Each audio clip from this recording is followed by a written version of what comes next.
Bird strike இருந்திருக்கு. அதாவது அந்த அந்த ஃபேன்ல வந்து அந்த பேர்ட் போய் ஸ்ட்ரைக் ஆயிடுச்சுன்னா அது ஒரு பெரிய இது. சில டைம்ல அந்த என்ஜினே இதாகும். ஸோ அது நடந்திருக்கு. அப்போ நாங்கள் எமர்ஜென்சி லேண்டிங் பண்ணிருக்கோம் போது ஒரு டைம்ல என்ன இருந்திருக்குன்னா, நாங்கள் டாக்ஸி பண்றோம் டேக் ஆஃப் பண்றதுக்கு. ஒருத்தர் வந்து அவர் சீட் பெல்ட் ரிமூவ் பண்ணிட்டு டோர் ஓப்பன் பண்ண பாக்குறாரு. ஸோ நாங்க கரெக்ட் நாங்க டேக் ஆஃப் பண்ணணும். இவர் இது அப்புறம் அவரை வந்து கண்ட்ரோல் பண்ணி அவரை உட்கார வச்சுட்டு அப்புறம் அவரே சமாதானம் படுத்திட்டு அப்போ கேப்டன் இதாயிடுச்சு. ஆனா டோர் ஓப்பன் ஆகல, எல்லாம் ஓகே குட் டு கோ. ஏன்னா இப்போ அவங்க ஒரு ஸ்லாட் கொடுத்துருவாங்க. அந்த ஏர்கிராஃப்ட் வந்து அந்த 1 மினிட்ல அவங்க டேக் ஆஃப் பண்ணலன்னா we are losing money.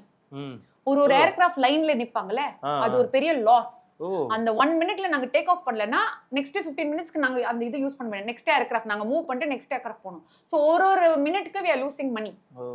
அந்த மாதிரி. ஸோ அதனால ரொம்ப அது ரொம்ப நம்ம மைண்ட் போட்டு ரொம்ப ஃபோக்கஸ்டா இருக்கணும். எந்த ஒரு பிரச்சனை இப்போ நாங்க வந்து டாக்டர்ஸ் கிடையாது. நாங்க வந்து ஃபர்ஸ்ட் எய்ட்ல ட்ரைனிங் கொடுத்துருக்காங்க. ஆனால் டாக்டர்ஸ் கிடையாது. பட் அந்த விமானத்துல வந்து ஒருத்தவங்களுக்கு ஒரு ஹார்ட் அட்டாக் டெலிவரி எல்லாம் நாங்க பண்ணியிருக்கோம்.